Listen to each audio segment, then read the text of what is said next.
al despertar.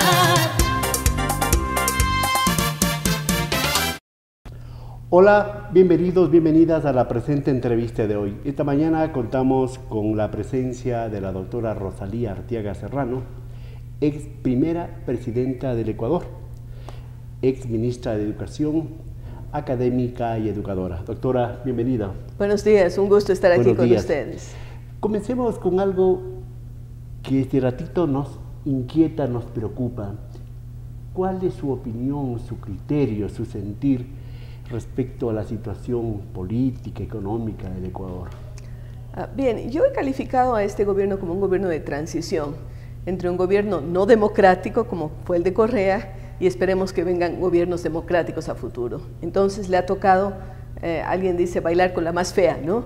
El tema es complicado porque recibió un país con endeudamiento brutal, pero diciendo que todo estaba bien, acostumbrado a gastar enormes recursos que llegaban por los altos precios del petróleo, por echarle mano a los fondos del Seguro Social, por hacer una serie de cosas que hizo el gobierno de Correa, al que a veces la gente pretende disculparle porque dicen había dinero en esa época. Claro, pues si mete usted la mano en el bolsillo de todo el mundo, hay dinero.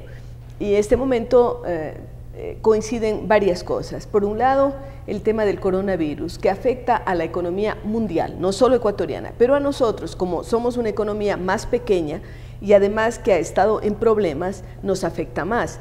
Es decir, si China compraba antes tanto banano, camarón, rosas, por decir algo, ¿no?, y disminuye sus compras, ¿a quién afecta? A los bananeros, a los floricultores, a los productores de camarón, pero también ellos dejan de pagar impuestos, ¿no es cierto? Es una cadena, ¿no? Es una cadena, entonces hay menos dinero circulante. Por otro lado, el tema del coronavirus también trajo una baja del precio del petróleo, indudablemente, porque China, que es el gran comprador a nivel mundial, yo he tenido la suerte de vivir algunos años en el Brasil y veo la preocupación que tienen los brasileños porque las ventas de soya, que eran en grandes cantidades, Brasil es el primer exportador de soya del mundo, en grandes cantidades a China también se redujeron. Y a esto se suma esa guerra que existe actualmente entre Rusia y Arabia Saudita por el tema de las cuotas y de los precios del petróleo. Esto hace que nuestro país realmente sufra una situación grave. Ya era grave antes del coronavirus y antes de esta guerra de precios de petróleo. Ahora la situación es más grave. Y por eso, pues el día de ayer todos creo que estábamos atentos a las medidas económicas. Me parece que muchos esperábamos todavía medidas más fuertes, ¿no? Sin embargo, son medidas que por supuesto van a afectar a la ciudadanía, estos impuestos, a los vehículos que valen más de $20.000, habrá muchísimos que tendremos que pagar, ¿no?, por ese impuesto. Va a haber un sacrificio al sector que trabaja en el área pública, que evidentemente durante el gobierno de Correa los salarios públicos se volvieron más altos que los privados, de tal forma que era una cosa un poco extraña. La gente prefería dejar un trabajo en el sector privado. En el sector de comunicación, usted lo sabe, la gente prefería dejar de trabajar en Ecoavisa para ir a trabajar en Ecuador TV, pues no. O sea, esto es algo extraño, esto no se produce en ninguna parte del mundo. Entonces, me parece que están poniendo más a tono los salarios del sector público con los del sector privado. Y esto es un tema que va a afectar a muchísima gente, pero frente a esto, ¿cuál es la alternativa? ¿Despedir a los funcionarios y mantener los sueldos de los que quedan? No sé, realmente parece que el gobierno está en una especie de callejón sin salida y lo que es grave, el país también. Y hay que buscar formas de salir adelante. En todo caso, el Ecuador es un país marginal, es un país mucho más vulnerable en muchos sentidos. Muy vulnerable, sí. En todo caso, esto de la economía, todo eso, vamos a dejarle para los especialistas y con usted quisiéramos hablar un poco del mes de marzo, pues el mes internacional de la mujer. El pasado domingo hubo manifestaciones en el Ecuador y en todo el mundo. Han pasado ya mucho tiempo, desde mediados del siglo XIX, que comenzó la protesta, el reclamo de las mujeres de Nueva York, luego a inicios del siglo XX, la protesta donde se va consolidando los reclamos, y en 1975 se consolida y se formula el Día Internacional de la Mujer por las Naciones Unidas. Así es, por lo que pasó en Nueva York, claro, en las fábricas, etcétera. Paz y flores, paz y pan, esto reclamaban las mujeres, ¿verdad? Ahora, ¿cómo está la situación de la mujer ecuatoriana? Los reclamos van mucho más allá. Por supuesto, tienen que ver tenemos que agregarle otros elementos. Así es, con una serie de temas. Yo creo que en varios aspectos la mujer ha ganado espacios, esto es indudable. Yo recuerdo de mi época, cuando luchaba por mantenerme en la presidencia de la República y el único defecto que a mí se me podía endilgar era el ser mujer, imagínese usted. No estaban acostumbrados a que una mujer gobierne. De allí para acá ha corrido bastante agua bajo el puente, diríamos, pero en aspectos políticos, en aspectos profesionales, la mujer va ocupando espacios de liderazgo, no todos los que debería. Todavía se sigue luchando por mejores salarios, por ejemplo, porque cuando se pone un hombre y una mujer en la misma posición, la mujer gana menos. Los partidos de fútbol, por ejemplo, las árbitras, porque a ellas les gusta llamarse árbitras y por eso lo digo, de fútbol ganan casi nada frente a lo que ganan los árbitros de fútbol. En fin, hay una serie de situaciones de estas, pero lo que a mí más me preocupa es los altos índices de maltrato doméstico. Es decir, todavía para la mujer, la casa sigue siendo el lugar más peligroso. ¿Qué se puede imaginar? Más peligroso que la calle, porque la mayor parte de violaciones ocurren en el entorno familiar, sobre todo de las niñas, ¿no? A las que o un vecino amigable, o un pariente, o un abuelito cariñoso, ¿no? Entre comillas, viola a la niña. Eso es gravísimo. También en las escuelas, sí, así es. Así es, en las escuelas, más graves todavía en las casas, son más los casos en las casas. Cuando vemos también que las mujeres son maltratadas por sus propias parejas, puede ser el marido, el conviviente, el enamorado, ¿no? Se producen los casos de femicidio, inclusive de feminicidio, cuando hay una cercanía entre la víctima y el victimario. Es decir, su casa sigue siendo el mayor peligro. Esto es algo que tiene que superarse y la única forma de hacerlo es con otro tema que a mí me encanta tratar, que es el tema de la educación. Es decir, educar a esos niños y a esos jóvenes que no pueden ser violentos. Se empieza con la palabra. No sé si usted ha tenido la oportunidad de escuchar a los jóvenes cómo se tratan entre ellos. Se dicen cualquier palabra grosera y las chicas lo aceptan. Dicen, bueno, esta es la forma de expresarse. No, no. Usted no puede aceptar una grosería, una palabra que es mi amigo y me puede nomás decir, igual que marido es, pegue nomás. Si pudiésemos entrar a un celular, por ejemplo, y ver los mensajes ahí podríamos cerciorarnos de lo que dice, ¿no? Entonces, primero son las palabras. Vea qué importantes son las palabras, por eso yo digo que hay que desarmar las palabras, quitarle violencia a las palabras. No pueden las mujeres tolerar que sus amigos y enamorados digan groserías y ellas también responden con las groserías. Luego después se exponen a que de la grosería, en el vocabulario se pase a la cachetada, al golpe, al trompón, ¿no? Imagínese usted lo que es eso.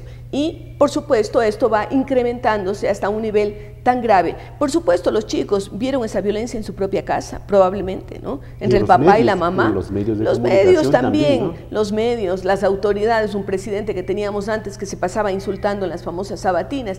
Todo eso influye. La televisión, las series, las narconovelas, todo eso es un entorno, pero tenemos que ir rompiendo por algún lado. Y yo propongo que rompamos a través del proceso educativo. Doctora, usted es el ejemplo vivo de la violencia en lo político. En lo político, así ¿verdad? es. Sí. Por el hecho de ser mujer, no se dio lugar a una cosa normal. Así es que antes y después se ha dado. Claro, ¿no? En el caso de la salida de Mauá, de la salida de Gutiérrez, no se no cuestiona. hubo problema, ¿no? No. Simplemente asume, o cuando falleció el presidente Roldós, solamente en mi caso argumentando un vacío legal que fue inexistente, no existiese tal vacío legal.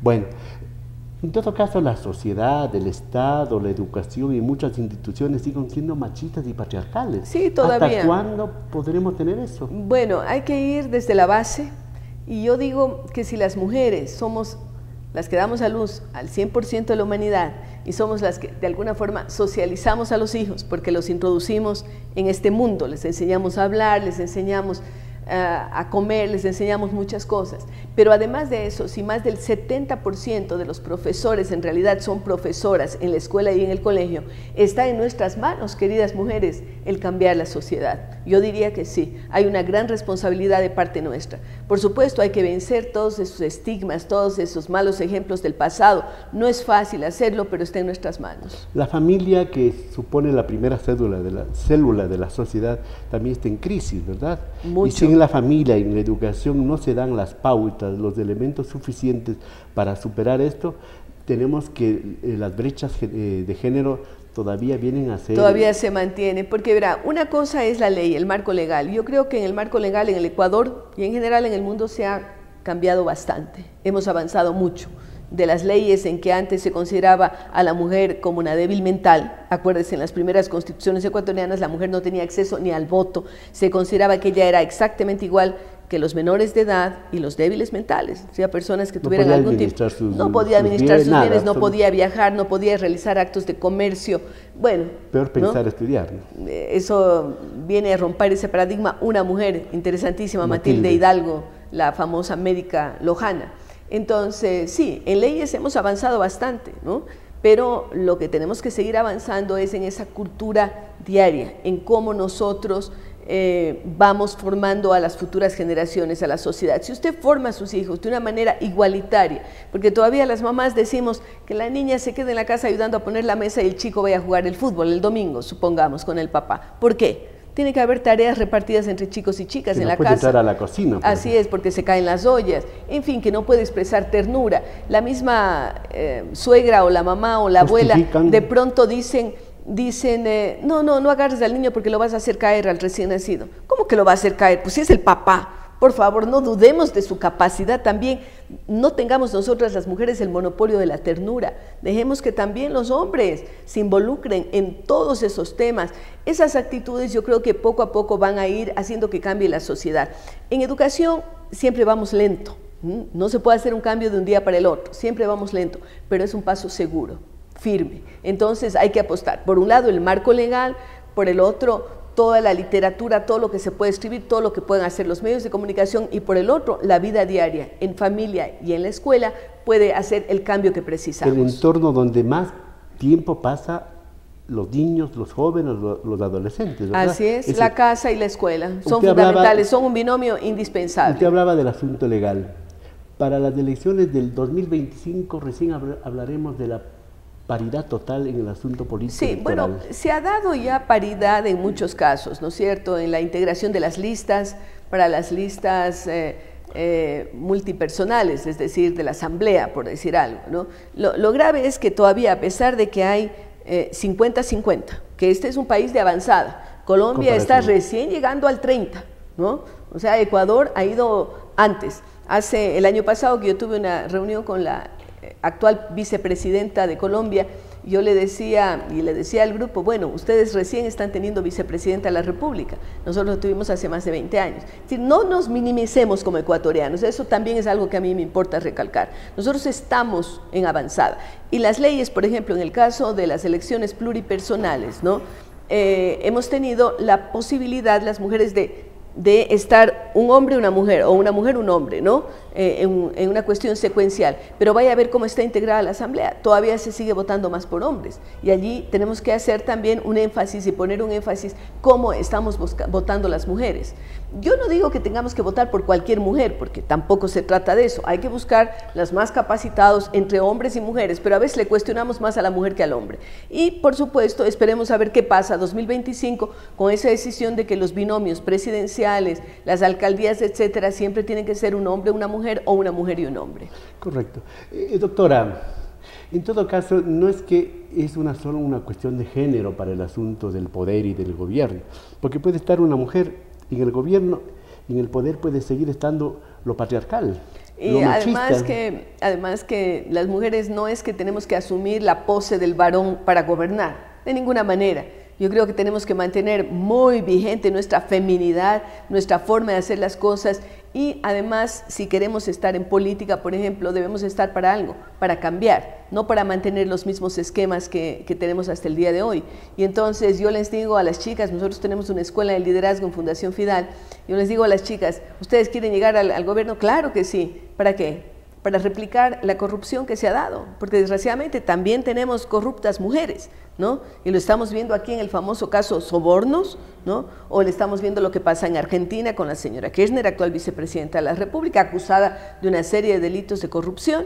Entonces, realmente tenemos que pensar para qué queremos llegar nosotros al poder. La corrupción y la falta de ética no es un asunto de género. No es patrimonio de un género. Nosotros pensamos que tenemos más aquel manejo de la casa, aquella posibilidad de hacer varias cosas al mismo tiempo, la simultaneidad de la que se habla con mucha frecuencia, pero también eso de ser justas con los hijos, ¿no? De distribuir entre los hijos, todo eso si lo llevamos al sector público de pronto puede arrojar buenos resultados, pero si adoptamos los patrones de lo que han sido los gobiernos, realmente poco vamos a aportar. Y si responden a intereses consabidos, ¿no? Así es.